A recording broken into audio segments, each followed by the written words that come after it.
এই জন্য আল্লাহ যা আমাদেরকে যাদের সম্পদ দিয়েছে কুরবানি করব।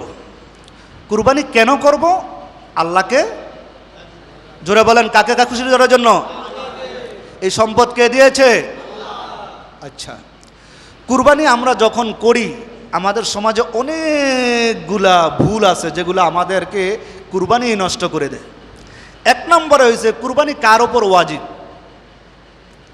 শুধু টাকা হইলেই হবে? যদি আমি পাগল হই, নাবালেগ হই, সুস্থ মস্তিষ্ক হতে হবে, সাবালেগ হতে হবে, প্রাপ্তবয়স্ক হতে হবে, মালের মালিক হতে হবে, শরীয়তের কোনো বাধা না থাকতে হবে, এই সমস্ত ক্ষেত্রে যদি তুমি জাকাত দেওয়ার পরিমাণ মালের মালিক হও তাহলে তোমার ওপর কি কুরবানি ওয়াজিব। কুরবানি ফরজ না, কুরবানি কি? আবার কই না ফরজ, কুরবানি কি? কুরবানি। আচ্ছা, কয় শরীকে দেওয়া যায়? কয় শরীক? গরুর মধ্যে কয়টা? 7টা। কয়টা? না বরকির মধ্যেও 7টা? আচ্ছা, বরকি একটা। আচ্ছা, তারপরে আসেন 7 নামে যাদেরকে দিবেন আপনার ওপর কুরবানি ওয়াজিব। এখন আপনি 7 নামেই দিলেন কিন্তু আপনার নাম দিলেন না, কুরবানি হবে? জোরে কোন, কুরবানি হবে? না জানলে পাইবেন কই? আপনার ওপর কুরবানি ওয়াজিব, সর্বপ্রথম কার নাম থাকবে? তারপরে আপনার মৃত আছে, জীবিত আছে, আরো 6 নাম। আরো কয় নাম? আরো 6 নাম দেওয়া যাবে। জোরে কোন, আরো কয় নাম দেওয়া যাবে? গেল এটা। আকিকা, কুরবানির সাথে আকিকা বারবার জিগায়, মাইকদা বলে দিছি, আকিকা কুরবানির সাথে দেওয়া যায়, কোনো কি নাই, কোনো সমস্যা? আকিকার গোস্ত গরুর গোস্তের সাথে মিলাইলেও কোনো কোনো সমস্যা? আকিকার গোস্ত এটা পবিত্র গোস্ত। আর আমাদের সমাজের মধ্যে ইমন বানাইছে এটারে যে মাও খাইতে পারবে না, যে বাচ্চা আছে এই বাচ্চা খাইতে পারবে না, কেউ খাইতে পারবে না, এটার একটা লীলা বোর্ডিংয়ে দিয়ে আসতে হবে।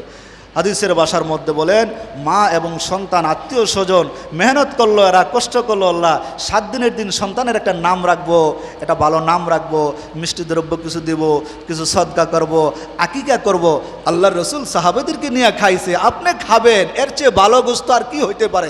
আনন্দ, ছেলে মেয়ে নিয়ে, আত্মীয় স্বজন নিয়ে আনন্দ। আল্লাহ পাক আমাদের ওই কুসংস্কার থেকে ফিরে আসার তৌফিক দান করুক, সবাই বলি আমিন।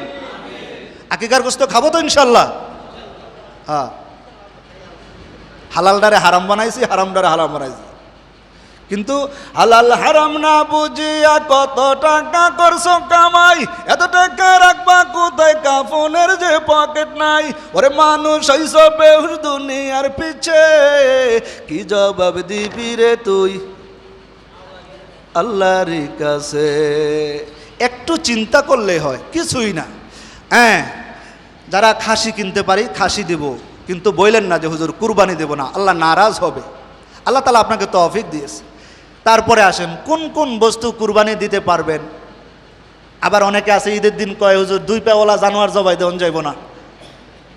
অনেকে মুরগি জবাই করে না ঈদের দিন, কুরবানির ঈদের দিন। অনেকের কাছে পাইছে এই মাসালা। সমস্যা? কোনো সমস্যা? কোনো সমস্যা নাই। তারপরে রাসূল করিম সাল্লাল্লাহু আলাইহি ওয়াসাল্লামের সুন্নত হইল কুরবানির দুদিন যদি পারি, এই আগে আগে ঈদের নামাজ পড়ে আইসা এই কুরবানির জন্তু দ্বারা খাইতে পারলে এটা আরও আরেকটা কি সওয়াব।